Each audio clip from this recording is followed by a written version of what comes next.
I'm Riley Chow. I'm joined by Zach Laws, Amanda Spears, and Tom O'Brien. Amanda, what's getting snubbed for Best Comedy Series?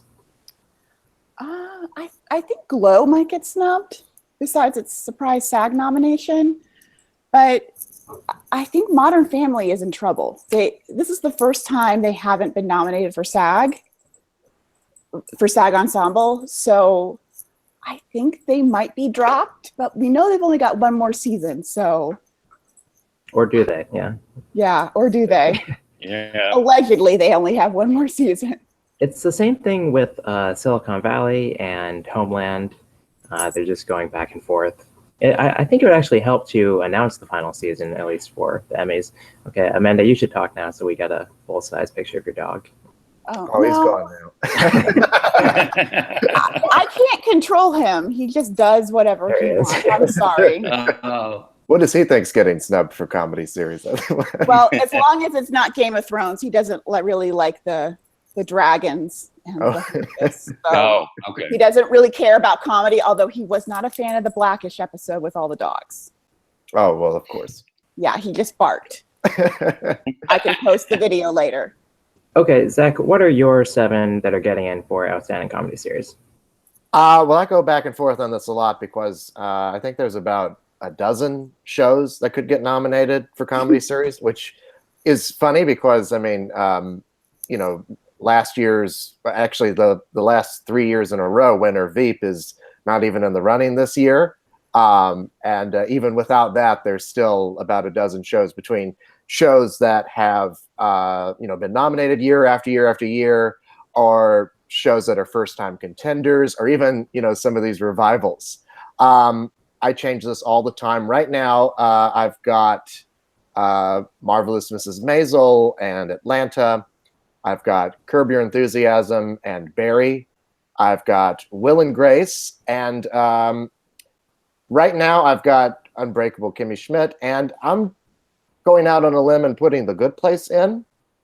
But there's also Blackish. There's also Silicon Valley. There's also Glow.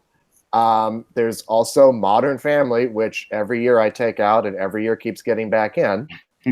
There's, One Day at a Time. There's, there's all kinds of things here. So this is really tough for me to narrow it down. I'm going to probably change it a couple of times during this slugfest. So. Okay, so we better ask somebody else then. Tom, how are you feeling generally about this category? I've been back to cold derby every day. Changing, switching things in, switching things out. Today, I have Barry in and Glow in, have taken out Curb Your Enthusiasm and Silicon Valley. But it's just back and forth all the time. I'm like Zach in that way. I don't know what my final picks are going to be. I do think Blackish is probably in. Certainly Mrs. Maisel and Atlanta are in. I think Will and Grace is probably in. Of the returning shows, I mean, it'll be fascinating to see because it was 11 years since Will and Grace, and it's been 6 seasons since Curb. 6 years, yeah. That was off the air, yeah. But Curb got the SAG Ensemble nomination, and that's what kind of worries me about Will and Grace. Is it was such a favorite of the SAG Ensemble during its original run, just the SAG branch in general, and it only got one nomination. Yeah, I mean, I think that, if Will and Grace gets into comedy series, it's really on the strength of those 4 actors, Like, if you are somebody who loves those actors and you're checking them off in all the categories, then you're probably going to check it off in series as well. But it's interesting to look at all of these shows that, excluding Curb Your Enthusiasm, which was never officially canceled. It just always took, a couple years off between seasons. This year it just took 6 years off between seasons.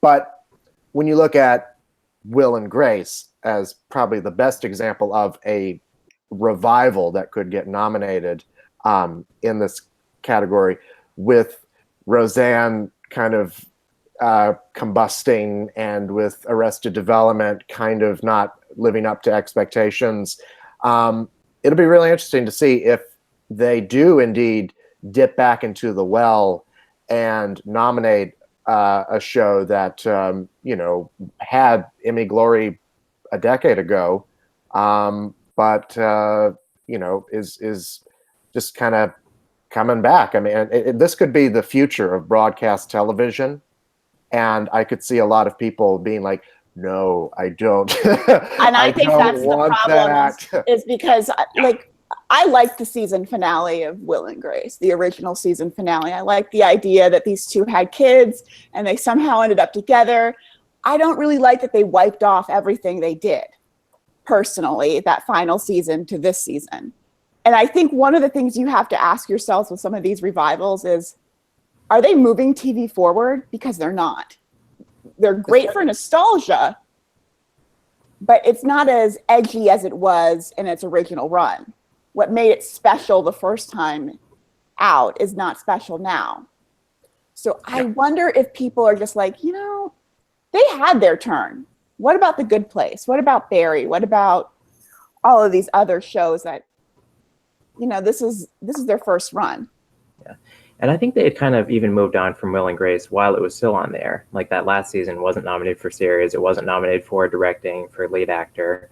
So, you have a show like Will and Grace where they're not only like going backwards, but they can't even pick up where they left off at the Emmys because that wouldn't get them nominations in these top categories. To me, there's something sad about people in their mid-40s living together still who are supposed to have these very successful careers in New York. I'm like, they can't afford rent? Like, how? Well, just wait till the Friends revival. That's going to be. Oh, yes. I saw that'd be delightful. I mean, Murphy Brown, maybe they could, if they start off with, tackling it from a fresh perspective, but they wiped away everything they did that final season. But it just makes you think, I mean, like, what decade are we living in where you like see a headline in Variety that's like CBS is scheduling Tuesday nights around Murphy Brown and Magnum PI or whatever. You're like, what is going on here? Like, and so I wonder how much the TV Academy, I think, like the Motion Picture Academy, the TV Academy votes for the kinds of shows that they want to be a part of. And in comedy series in particular, we've seen two kinds of shows get nominated and win. We've seen the kind of auteur-driven Atlanta, Master of None, Louis type of shows where people, actors say, yes, I could write and direct a program that's centered around me. Or we see the kind of scabrous, foul-mouthed HBO comedies like Veep or Silicon Valley, So it's the kinds of shows that people really want to do. And I wonder if, this rehash of a program that was popular a decade ago, but kind of feels slightly out of place now, will be and that goes for all of these, not just to single out Will and Grace. If that's the direction that the TV Academy is going to want to go in. I don't think they do, because it just moves it backwards. It's not moving it forward. That's kind of the problem. The timing too is significant because Emmy voters are very conscious of heat, and Will and Grace was done, and then voting started, and then all we heard about was Barry and Glow starting its new season, and all of a sudden they're the new kids on the block, and that may show up in the nominations to the detriment of Will and Grace. And I think like Marvelous Miss Maisel, I mean, yeah, it's set in the 50s, but it's so timely. You have two women trying to break into these male-dominated fields. I mean, it's just so smart. And we have seen family comedies like Modern Family won 5 years in a row. They have to try new things to succeed. They can't just go, okay, nothing works. Well, what's our oldest show? What's an old show everybody liked? Let's bring that back, and we'll throw a pile of money at everybody to get them to come. Like, if you're going to do that, find a story that starts after the season finale. Don't undo everything you did. Yeah. I think we all feel wary of Will and Grace, and I feel similarly wary of Blackish for similar reasons, because it feels kind of like a throwback. It doesn't feel like the Veep, Silicon Valley Atlanta, Master of None direction that the Emmy nominations have been going in the last few years. Blackish has also never been nominated for anything but series and acting. So it's kind of been on thin ice throughout its entire run at the Emmys. Every year people say like, oh, maybe this is the year that Blackish will break out, which keeps coming up as an argument because it never does. And I'm not sure it ever will. And it's like, it's not getting nominated for casting. It's not getting nominated for sound mixing. Well, wasn't it nominated at Ensemble still? Yeah, at SAG. But that's what I mean. Like, it's got that one branch, and there are 29 branches, I think, of the Emmys. Like, the Actors is, the second biggest one. So it is significant. But the fact that they can pick as many shows as they want, like, I could still see some people checking off Blackish and, ABC. It's going to be in the top. It's going to be the first 2 or 3 pages of everyone's ballot. So, like, Blackish is not like a big ratings hit, like, The Big Bang Theory or like Modern Family was, like these other, seemingly consensus shows. Well, there's also the fact that, a lot of people I didn't mean to interrupt you, Tom, but the point I wanted to make was that, there are a lot of people who felt a bit dubious about the last 2 episodes of this season of Blackish, where they went with the whole divorce storyline. That went off the rails. Which, one of the great qualities of the show is that they try to deal with really kind of unfunny topics in a comedy show. But I think a lot of people found this to just be kind of all over the place. It's much better at doing this kind of like pointed political commentary like they did in the Lemons episode. But Riley, you're right. Even when, that episode was the most talked about one, and it was the only one that they submitted for writing last year, they still could not get a writing nomination. They still cannot see it past those acting categories. I was stunned by that. The problem, I think, is the episode. As poignant as it is, it's not funny. As entertaining as Juneteenth is, which is their season premiere, and they're trying to get it into all those categories, it's not funny. No, it was a polemic. And it really kind of got on my nerves after a while because there was no humor in it. The only edge that Blackish might have, and this may just be inside baseball within the industry, is the issue of ABC deep sixing one of the episodes that they had shot. And there was a certain amount of sympathy for the producers of that. And that might still be in people's memory, but that was months ago. And we have Emmy voters have a sieve for a memory. So, all right, there's a lot here to talk about. So let's talk about 2 more comedies before we move on to writing and directing, and that's Barry and The Good Place. So who can make a case for or against either of those? Oh, me. I want to do The Good Place. I think that last season, it was just kind of this little cult show, and it still is that in a lot of ways. But this season, I feel like there is more of a groundswell of support for that series. People saying, you really should watch this. This is really the best comedy on network television. And we've seen before with things like Parks and Recreation, for instance, also by Michael Schur. They didn't have an Emmy breakout until I think it was season 2, right, Amanda? When Amy Poehler got in, and then it was season 3, when the show got in. So, even if it doesn't necessarily translate into a comedy series nomination, which I'm rooting for, fan of the show, as is most people. But I could see it. We'll talk about this a little later, but I could see it getting a writing nomination or possibly acting nominations for Ted Danson or Kristen Bell or Darcy Carden, maybe. But I do feel like there is this sort of groundswell of support for the show that could translate into nominations this year.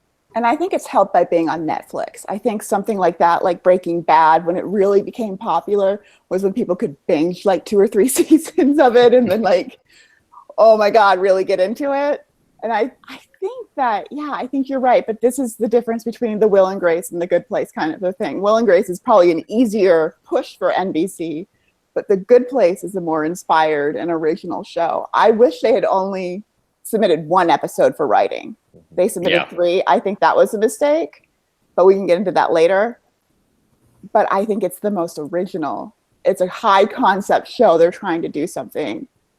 And I like that they don't do 22 episodes. They're doing like 12, 15.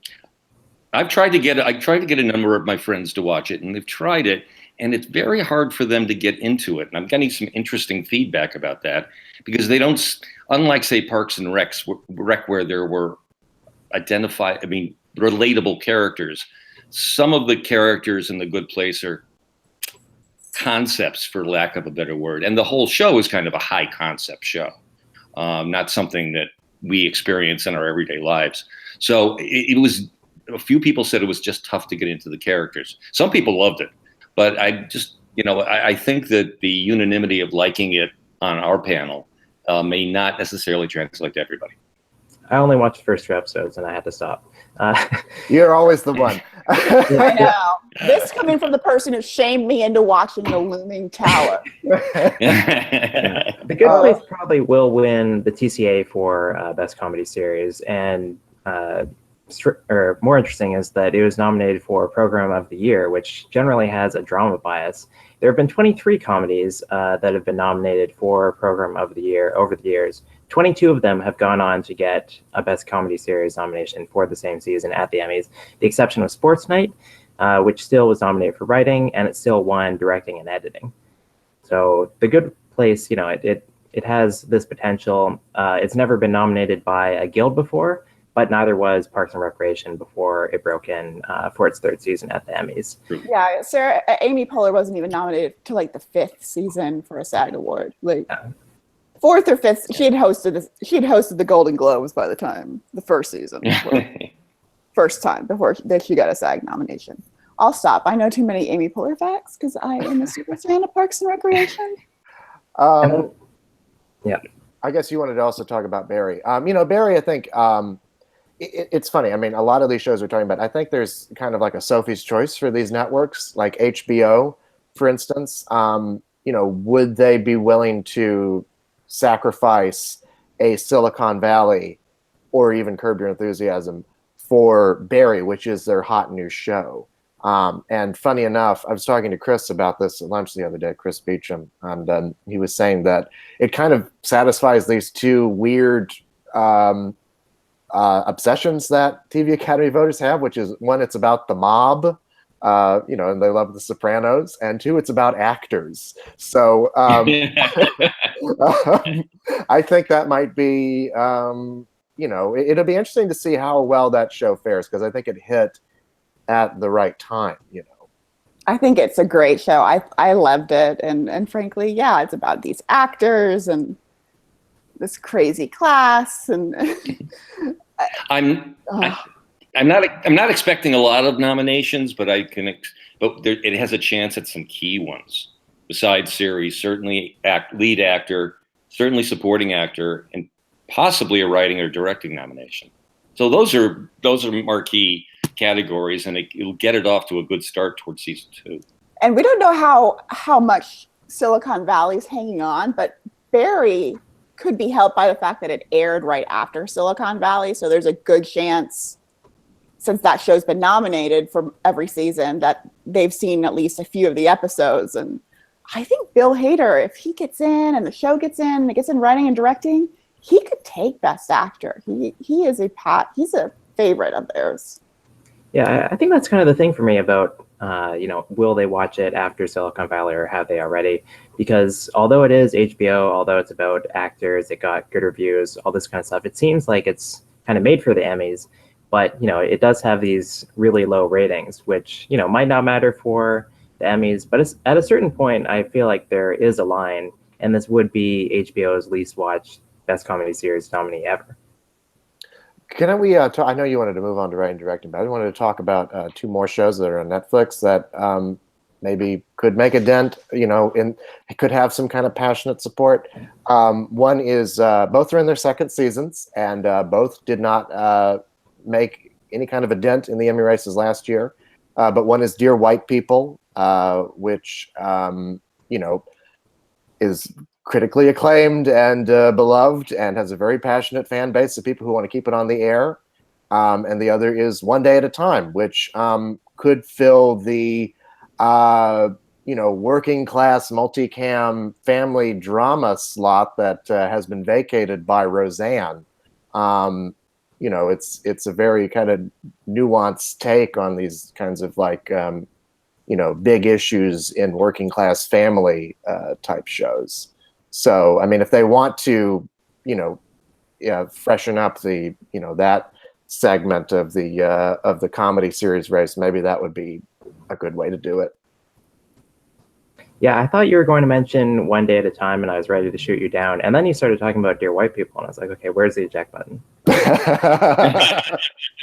Let's just move on before we all sound racist about trashing those shows. Okay, so Amanda, do you know what your writing predictions are for comedy?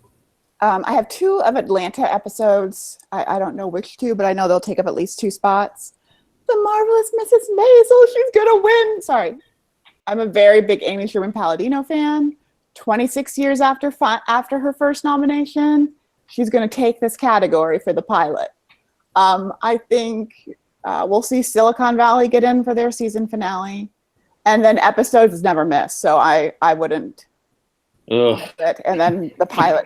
Oh yeah, just because you're the only non-egomaniac writer, Tom, don't.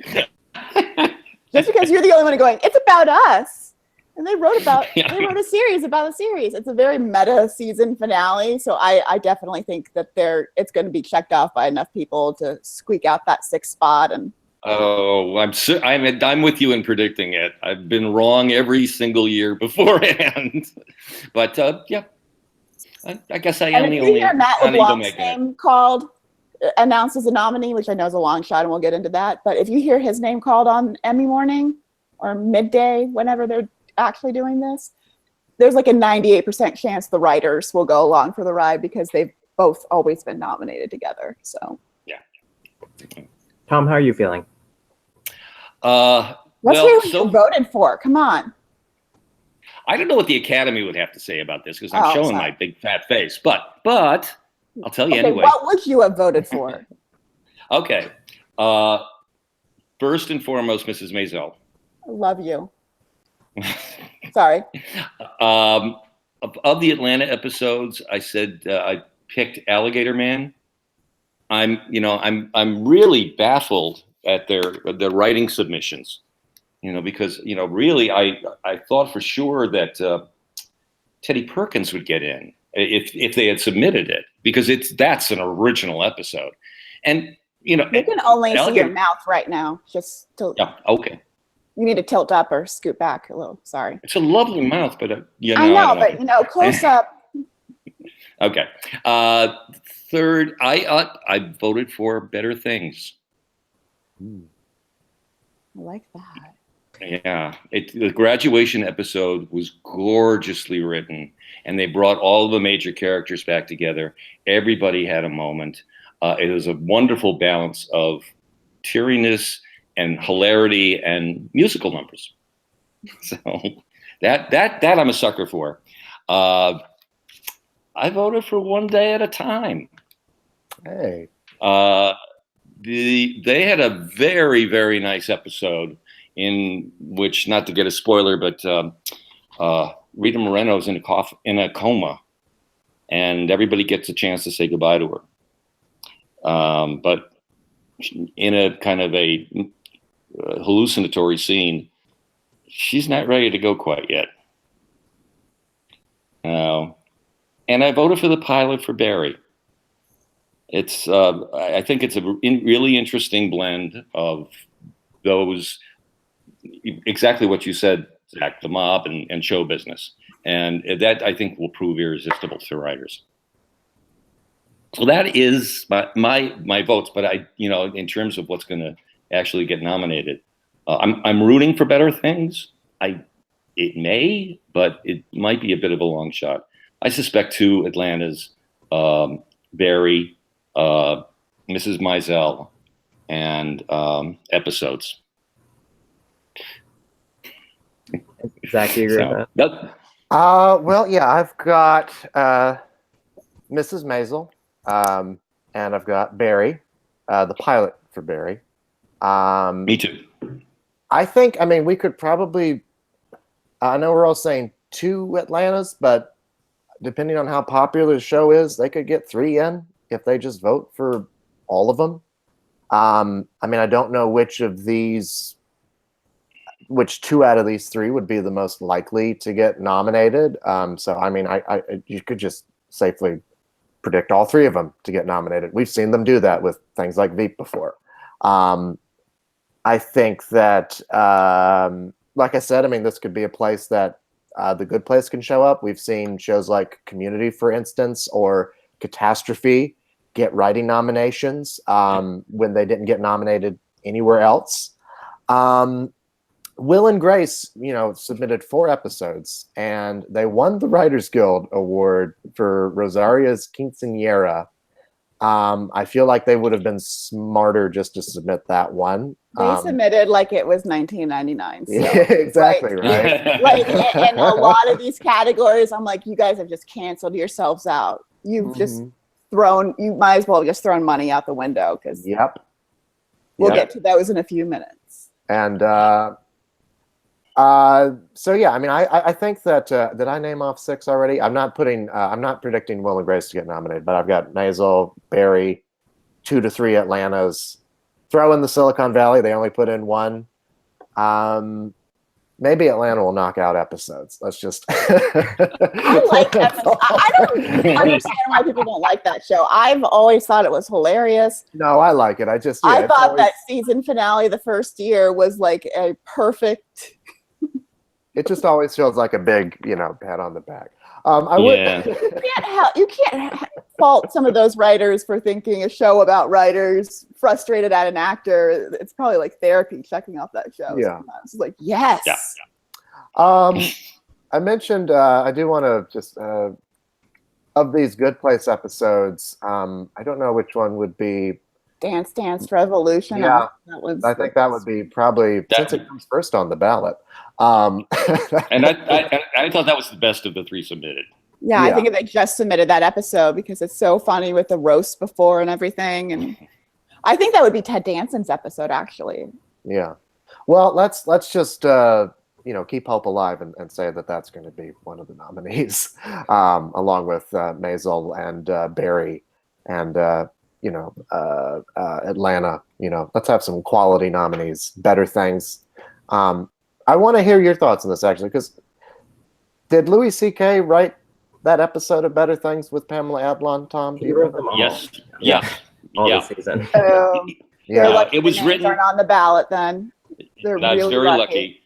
But if you watch the episode, the credit is there. But it was written and produced before all of this came out. Yeah. And so that may hurt it. But I voted for the quality of the episode. It's a good show, I mean, that's. Yeah.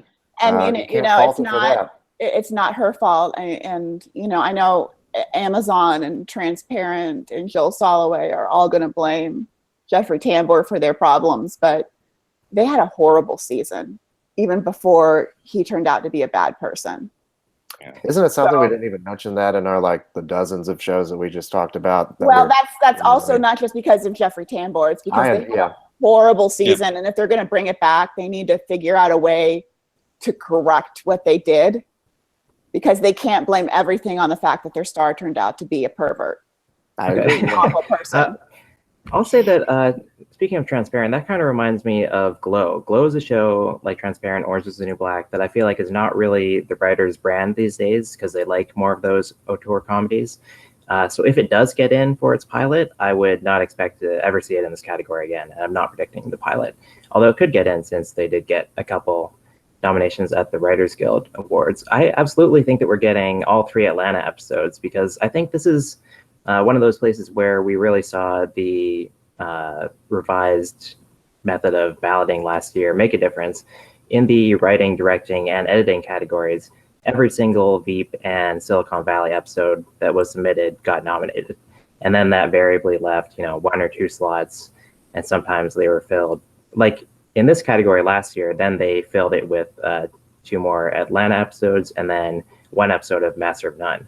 So even though Master of None was at the back of the vote on the nomination side, because they didn't have enough support to get a second one in, then they ended up not splitting their vote and winning. That's fun. And I think under even the panel system, the episodes that won last year across the board probably still could have won under the panel, even in a pop versus popularity vote. Yeah, I agree. So you guys mentioned. Oh yeah, you go. Go ahead. Just FYI, FX is only pushing 2 of the shows for episodes for writing for Atlanta: FUBU and Alligator Man. And yeah, Donald Glover wrote Alligator Man, and Stephen Glover wrote FUBU. I wonder, without Veep, if Atlanta is going to be kind of like the de facto reigning champ, because it probably was second last year, so it could just see it could just see that third one get in because there's no Veep, so they're not going to take up 2 or 3 of these spots, and hopefully. I think that's probably That's yeah. I suspect a lot of Emmy voters missed the first season because it kind of was not. It was acclaimed, but it was not really already connected to the Emmys. And now with Donald Glover having this amazing year, and now people, I suspect there are some Emmy voters who saw this for the first time this year. I agree. Someone who we could see get 2 nominations is Alec Berg, since he wrote both Silicon Valley and Barry. He'd be the first one to get nominated for multiple comedies in this category since 1975. I'm actually predicting the other Barry episode, though, episode 7, since that was more acclaimed. And the writer's branch, good on you guys, Tom. I feel like you guys are pretty good at picking out which episodes are actually which ones. Like for Silicon Valley, for example, for the first season, they didn't go with the pilot written by Mike Judge. They went with, the dick joke episode from the end of the season written by Alex. That should have won. That was crazy funny. I'm sorry. Yes. So writers will always go for a dick joke. Yeah. Okay. Let's move over to comedy directing, where this year, there's rule change where now you have to have at least one nominee that's from a multi-camera comedy. So do we all think that it'll be James Burrows, or do we think that it could be Mark Sandrowski from The Big Bang Theory for kind of pushing this through? Or I think it could also be Gail Mancuso for Roseanne, because before she became kind of the signature director for Modern Family, she did direct 51 episodes of Roseanne. Since then, she's produced other multi-camera comedies. So I think she's somebody who, if you like multi-camera comedy, she might be somebody that you would want to vote for. James Burrows, he hasn't been nominated in 13 years, and he missed for the final season of Will and Grace. Welcome back, James Burrows. I think just submitting one episode helps Will and Grace in this category. I mean, they only can submit one because he's the only director on the show. Well, regardless. I think that, I mean, as soon as I learned about that rule change, I was like, well, there's at least one nomination. Now I know who will be in 6th place all year. It would be such a shame if they nominated The Big Bang Theory for this. I mean, maybe in like seasons 2 through 7, they could have made a case for that. But I mean, now it's kind of on autopilot. I'm surprised they even still have a director in the booth for that show. I mean, I guess it's, I mean, James Burrows is like the greatest multi-camera director ever, I mean, like he's, can you think of any other multi-camera director who's ever had like a live TV special devoted to him?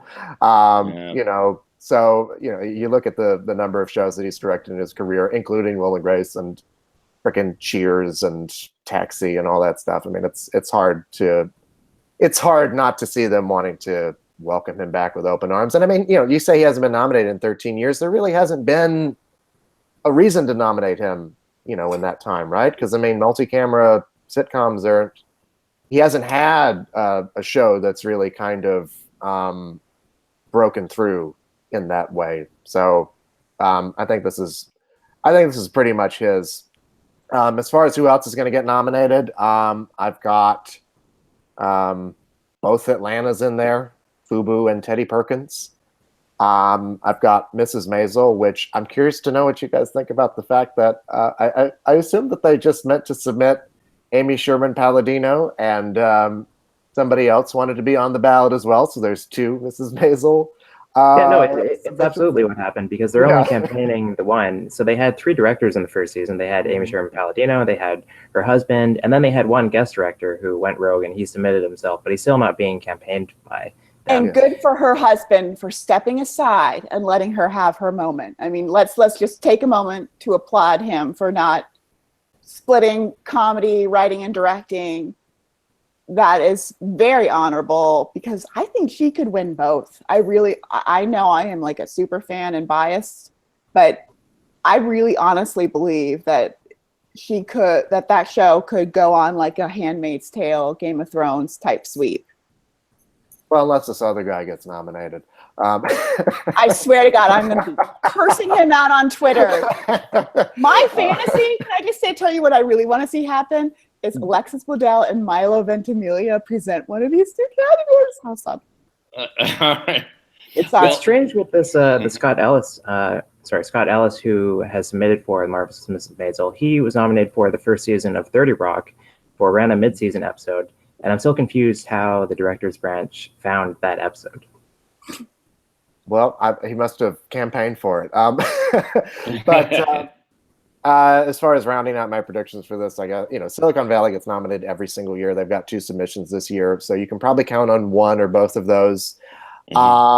Perhaps we can see Barry pop in as well. Let me remind myself of how many submissions they have. They have 3 submissions.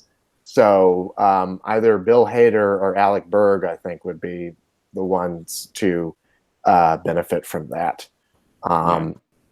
And then, I don't know. I mean, usually in this category, we see, we've seen 3 Veep episodes get nominated for the past couple of years, and then like 2 Silicon Valleys, and then like the one Atlanta wins.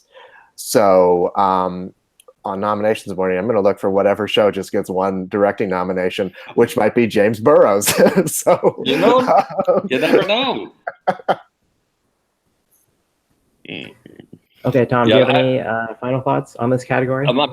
My final thought is my predictions are very close to Zach's, but not necessarily to kiss up to Amanda. But I thought that Mrs. Maisel pilot was spectacularly directed. I mean, it really felt like a movie. It has such energy to it. You want to keep watching the series. Yes, and it manages to be. You have all this amazing production design, yet it's still funny. And that is a trick to bring off when you're introducing characters for the first time. Mm-hmm. So that would be my choice. I don't vote in that category, but I certainly you're no use to me now. I'm just I do have to wonder, though. I mean, considering like how talked about that Teddy Perkins episode was, if that would be. I don't think that one is a starter. It's not one of their. It would probably be Alex Borstein's episode, but it's not one of their. I was talking about Atlanta. Oh, I'm sorry. The Teddy Perkins episode. Oh, the Teddy Perkins. I thought. I'm sorry. If that could win for best directing, if they give, which I mean, we assume they're probably going to give Maisel writing, but if they wanted to give something to Atlanta outside of best actor for Donald Glover, seeing as how talked about that episode of Atlanta was. If that would be another place to reward it. I think it would be between those 2 shows, those 2 episodes, if they get nominated.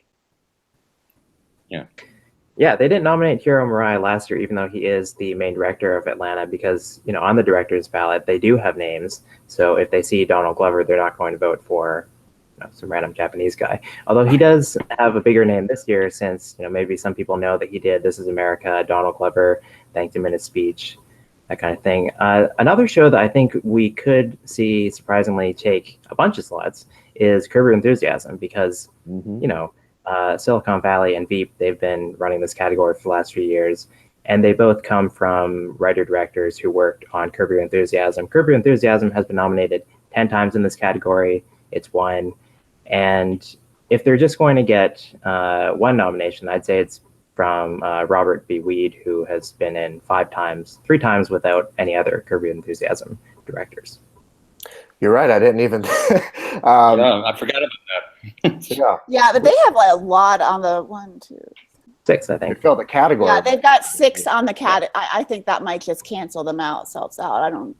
At the same time, though, I mean, if since they can vote for as many as they want to, they could just check them all off, and maybe we'll just have a Curb Your Enthusiasm year. Well, and all of these multicam shows, like, shame on all of you for not just submitting one episode, because seriously, one day at a time, you might have been able to sneak in. Will and Grace submitted one, but a lot of them really put too many in there.